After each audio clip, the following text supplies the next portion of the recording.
Adjusting the laser offset on a Markforged Industrial Series printer. Note: the laser offset should be adjusted on an Industrial Series printer anytime you change out the print head. The process includes a test print followed by an adjustment routine. Completing the utility will correctly set the laser height. Ensure that you have Onyx in either carbon fiber for the X7 or fiberglass for the X5 loaded into your printer before proceeding. Nylon White is too reflective to be used for this purpose and will lead to an incorrectly calibrated laser. All you will need for this operation is a glue stick. Apply glue to your print bed as shown in the highlighted areas. On the user interface, select the menu icon.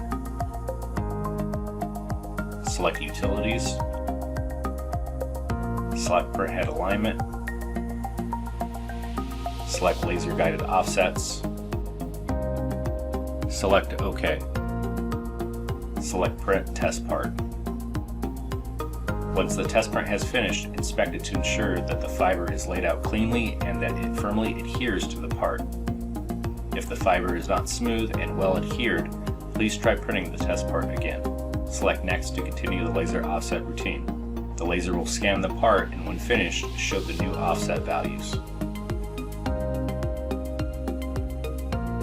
Select Save to save the new laser offsets.